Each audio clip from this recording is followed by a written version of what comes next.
tayo sa Malacanang? Never. Pinasalamatan ba itong PIP na ito? Never. Oh. Ngayon, limapan tayo. This party is ours, not them. Yes. Mention ko ulit, of course, ang ating financier na who can claim this party, President Tony Marcori, almost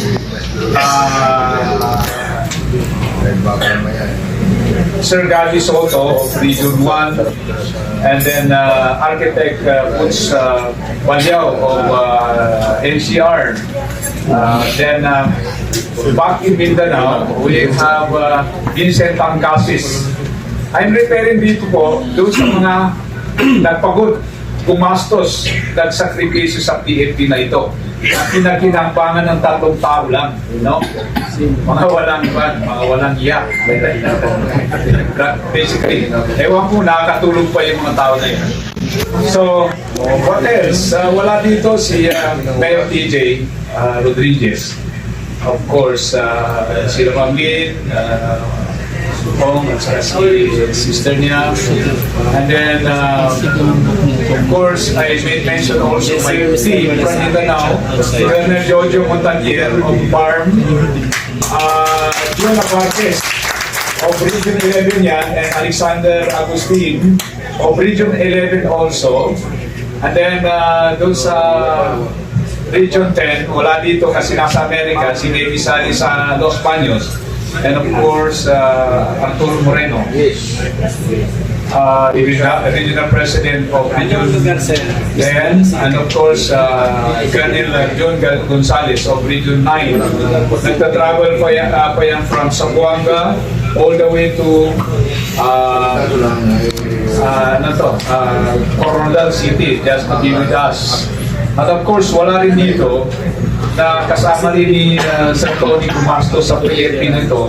On other aspect, I'm referring to the Secretary Suharto Teng Mangudadato na nagpondo gumastos sa unang Mindanao White General Assembly doon sa Sulan Sultan Kudarat, September 17, 2018.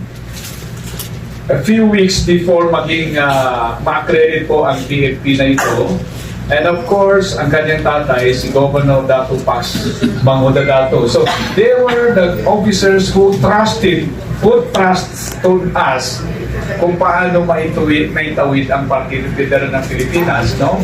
So, kayo naman ng bago, we all appreciating yung inyong dedication, commitment na hindi yung naranasan, yung sacrifice natin at saka kasama ko, si Hadid Saman, sila yung naglibot sa Mindanao magpaskil ng mga tarpaulins ng Partido Federal na pinagtatawanan kami doon sa Mindanao. Ang sabi pa ng mga establisyadong politician doon, sino ba yan sila? Ano naisip nila at nagtatayo sila ng partido? Hindi naman mga politiko, hindi naman mga negosyante, hindi naman bilyonaryo. Well, totoo yun. Kasi ang PFP na ito, hindi nakagaya nitong pagbabagoy ni Governor Tamayo sa PFP na ito ay ginawa para sa atin. Tayo mga ordinary, mga volunteer officers and members na meron pong hangarin na magkaroon ng isang malinis na sistema ng paggobyerno. Hindi yung trapo. Bakit? Kasi noong pong nag-briefing ako kay then Senator Bongbong Marcos bago po sila pumasok sa PFP, tinanong niya, ano ba yung PFP? Sabi ko, Mr. Senator, Mr. President, itong Partido Federal ay partido ng mga ordinaryong mga tao, grassroots. Kako, hindi ito kagaya ng partido na kinagisnan po ninyo gaya ng TJ ng father mo, PDP laban nila Pimentel, Nacionalista Party nila Villar, LDP nila Dalit Senator yung tagakan. So, and then PNP ni ERAP, and Lakas, of course, ni Ramos, and then Liberal, no? Ito ay partido ng mga labor, magsasaka, senior citizen, isa po, mangingisda, labor, manipurista, Lahat, ito yung gusto. Kasi, bakit sabi ko sa kanya, kayong mga anak ng mga kilalang politiko at mga kongresista, senador, doon ay nasa 24 ang senador, nasa 350 ang mga kongresista, ang governor that time is 81. Yan ang inagisna nating partido na dapat yan ay mamumuna. Ito namang PFP na to the reverse. Bakit sabi ko? Ang membro nito na mga ordinaryo, mga retirees, gaya ni General Palma, mga retired army, workers, government employees, private, and so on and so forth, mas marami kami. We are counting by millions. Kayo sabi ko, anak ng mga bilyonaryo na nakagisna niya doon sa liberal, PDP laban, nila Angara, konti, ito sabi ko iba. Dahil millions ang mga ordinaryong membro at officer nito na mga volunteer. Sabi niya sa akin, paano kayo nananatili sa partido? Sabi ko, sir, di ba ordinaryong mamamayan lang kami? We continue to exist by numbers 1, 10, or less. In every barangay, sabi ko sa kanya, kami ang pumupunta doon at nagpapatake oath.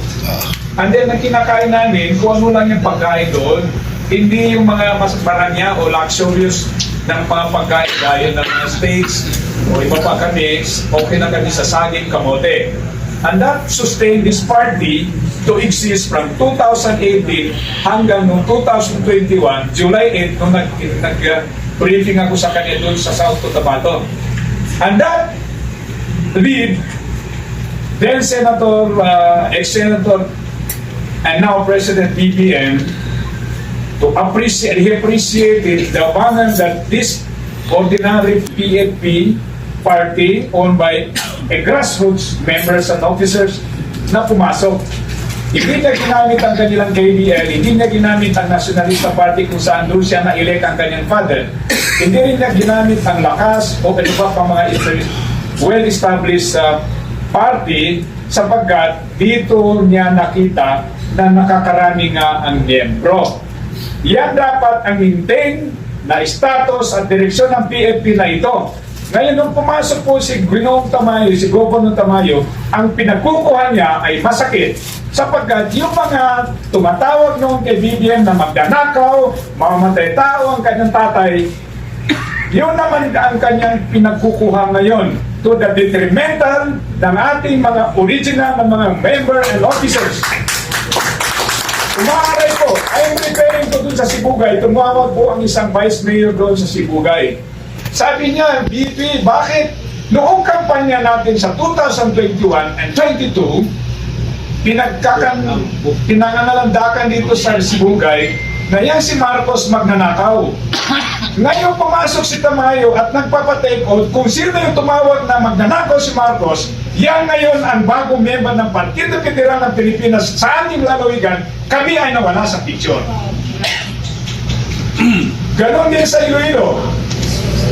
Si Governor Defensor, sabi niya magnanakaw lahat ng mga kalokohan ng mga Marcos, yan ang lumabas ng kampanya. Ngayon, pag upo ni Marcos, lahat sila, dinilaan ang puwit ng ating presidente. Alright? Doon sa Iloilo, lahat ng bago, lahat ng mga anti-Marcos, yun ang ngayon ang PFP doon sa Iloilo. Yung mga nagpagod, nagsakripisyo na wala. Yeah. Tama yan. Yan talaga. Doon naman sa Aklan, tumawag din ng isang lawyer doon. Sabi niya, this same sentiment. Noon sabi niya, kahit anong kasiraan na binibigay ni Ginoong kay BBM, tinanggap namin, ipinaglalaban, ikinampanya. Ngayon nanalo na, yung mga kinalaban natin doon, nandun na kay Marcos, yun ang pinagkukuha ni Governor Tamayo. Kanina original, nagpagod, nagsakripisyo, nawala na naman. Ito ba ang sistema? Hindi yan ang simulain ng PNP.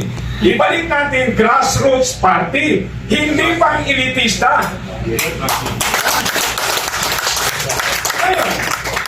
Ngayon, ang Partido Federal, wala pa rin panindigan sa issue ngayon.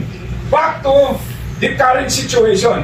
Ang PFP o ang Sang Partido Federal dapat may paninindigan sa isang issue. Corruption, terrorism, drugs, poverty.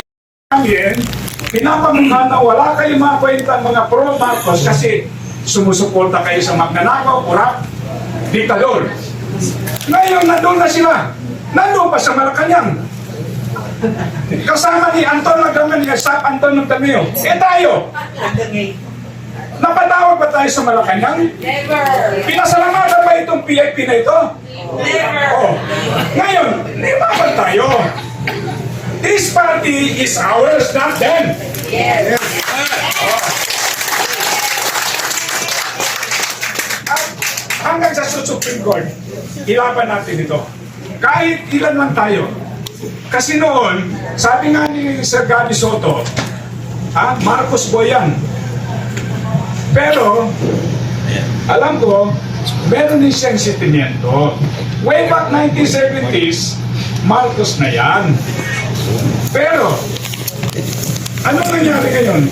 Isang Gabi Soto pa na kaibigan ng tatay ni BBM, tinatawag pa si Staff Anton Lagdameo, pinasalamatan ng Region 1. Wala. Napatawag pa si Engineer Marcori na gumastos sa PFP na ito. At sinabi ni BBM, Engineer Tony, salamat kung di mo ginastos sa yung PFP na yan. Hindi ako maging pangulo sa ilalim ng PFP. Nangyari ba? Wala. Ngayon, now, nobody among us, ako, hindi naman ako, what do you call it, yung, I mean, hindi ako nanunumbat.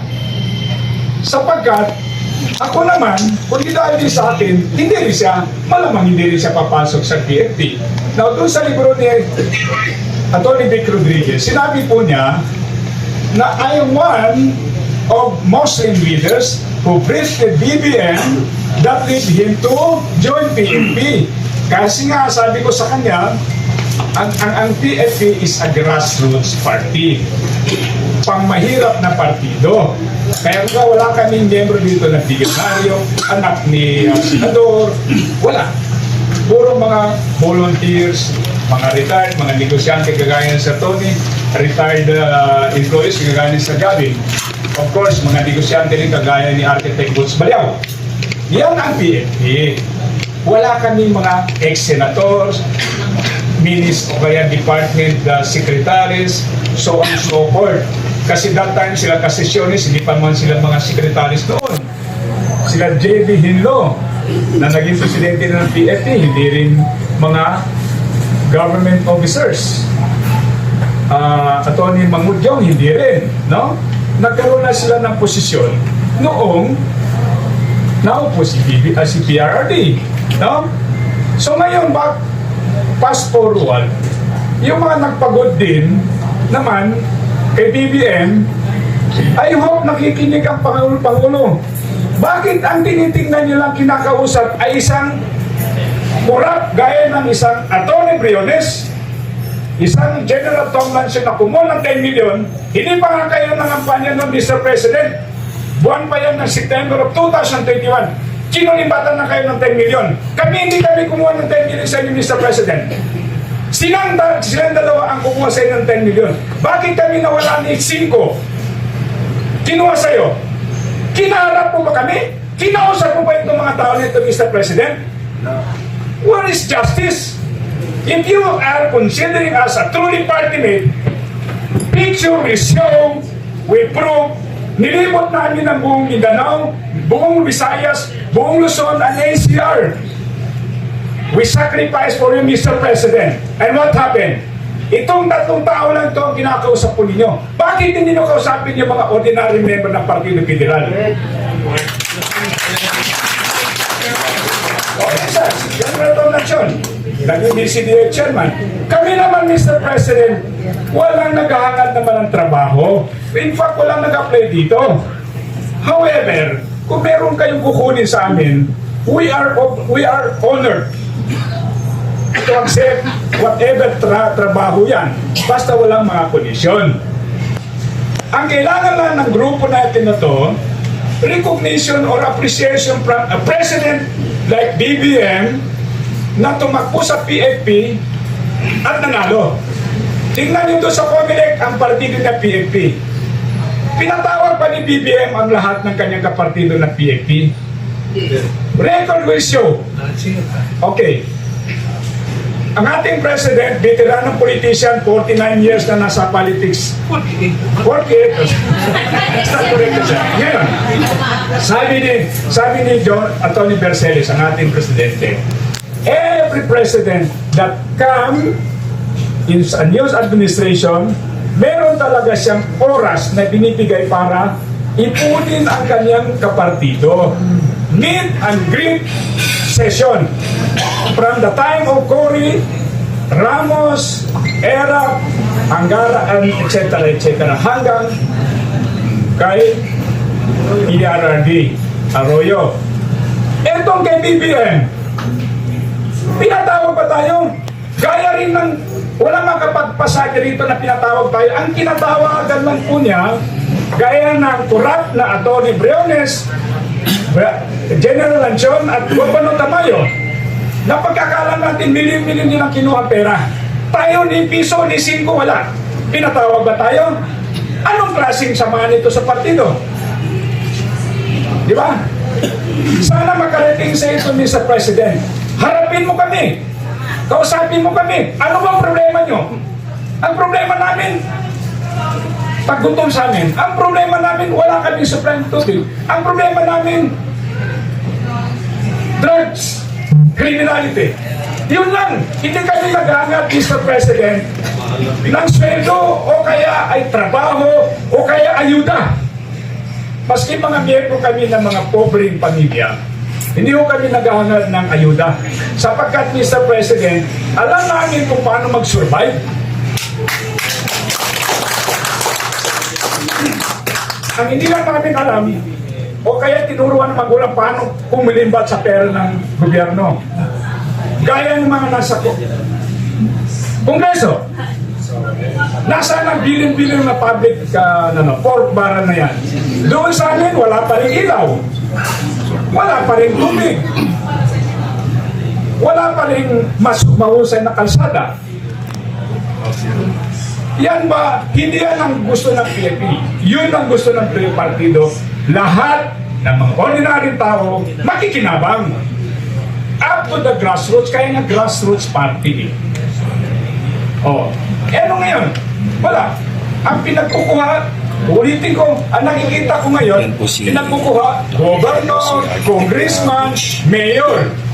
Wala na yung sinimula natin na labor, manikulista, vendors, drivers, mangingisda, magsasaka. Oh, wala na. So, ibalik natin yan, huwag natin bayaan, ibigay sa mga kurap ang PFP nito na pinagpagulan natin. Okay. And then, gusto ko lang din mag-inform sa inyo that the Mindanao Group will definitely make a stand out of these serious issues na nangingibabaw sa bansa. Because kami sa Mindanao, kung saan ang PFP rin na to, doon din ito sinimulang itatag sa General Santos City way back in March and April of 2008. Lahat ng mga mahalagang kasaysayan ng partido nito, doon din nangyari sa Mindanao. Pero lahat naman ng mahalagang tao para maging national political party, nandito naman sa Luzon, nandito sa Visayas. I'm referring to, kaya huwag kayo magtataka kung maulit-ulit namin kasi malaking utang na loob natin kay Sir Tony Marcory. Naging kayo Tom Lanchon, naging mga cabinet member kayo na imposible walang pera. Bakit ang isang Engineer Tony Marcory ang nag-iisipan ng pera niya, cheque niya, para lang maging baituitong partido federal? Bakit sila wala? Ibig sabihin din hindi sila ganun kakumitin sa hangarin ng partido. Kami, lahat gumastos dito sa Mindanao. And we do not just spend by hundreds of thousands, we spend by millions. Inaaway na nga ako ng asawa ko eh. Oh. Kasi tuwing pupunta yan sila General Tom Lanchon, sila Briones na yan doon. Ako ang nagpabayad ng kanilang ticket. Ako ang nagpapatulong sa kanilang hotel. Ako ang nagpapakain sa kanila. Hindi ako nanunumpat dito. Ha? Sinasabi ko lang yung totoo. Noong panahon na kami ay pinupulahan, kinakatya, ano ba kayo? Anong klaseng tao kayo nag-organize kayo ng partido, hindi naman kayo mga politiko? Ha? Records will show and pictures will show. Tuwing pumupunta yan sila noong ginagawang partido, they stayed at least 1 week doon sa Mindanao. I provided the tickets, the hotel accommodation, the food, and the plane ticket. Hindi rin ako nanunumbat. Sinasabi ko lang sa inyo, kaya mga tao na yan, kinalimutan nila tayo mga ordinaryo na naghirap, nagsakripisyo sa PNP na ito. Sino na yun na nakikinabang, pinagsisigaw pa nila. Hindi naman sila nahiya. Yung kanilang ipinagmamalaki, hindi katiting, wala silang pagod. Of course, may mga original PNP na nandoon. Oh, pero kagaya nila sa kanto ng Davao, ni Governor Tamayo, hindi naman sila gumastos dito nung itinatag ang PNP nito. Ha? Pumasok lang sila, mga buwan ng July, not July, but September, maybe. Pero wala silang ginastos nung itinatag ang Partido Federal. So, huli hindi kami nanunumbat. Ulitin ko kanina, the Mindanao Group will definitely take a stand. We are not requiring naman yung mga Mindanao, ang Luzon, Visayas, Asia to make a stand. But those who will join us in making that stand on a very important issues na naka-apekto sa buong Pilipinas, sa buong mga mayang Pilipino, I hope you will join us and we will appreciate it. So, with that, sana, pagpasensyahan niyo ako, kung meron man ako nasabi na nakasakit ng damdamin niyo, yan naman ay aking emosyon. Doon po naman sa hindi ko nabanggit ng mga miyembro ng PFP na ito, nakalimutan ko, isa pa, si Freddy Aguilar. Ginamit nila ang katinagan ni Freddy Aguilar para maka-attract at magkaroon ng kredibilidad ang PFP kasi nga pang mahirap na partido. Another, si Congressman Ower Andal. Kahit na pagod, kahit na may katandaan na, ginugugol pa rin niya ang kanyang oras para sa partido na ito. So, of course, si Cesar Aguilos, and the late Pat Truman, sila yung mga tao na hirap na ngayon hindi man lang kinilala ng kasalukuyang administrasyon. Ngayon, kung hindi tayo pasalamatan ni BBM, so be it! Hanggang 2028 lang naman sila eh.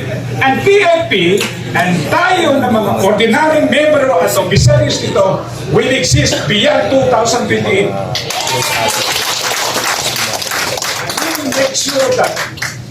So, kami sa Mindanao, ulitin namin, kita nyo, dito sa pagpupulong na to, di ba kumpleto ang Mindanao? And it took us to spend our own money and our pagod, iniwan namin yung pamilya namin, mga konti namin mga negosyo, just to be with the very important at saka significant na pagpupulong na ganito.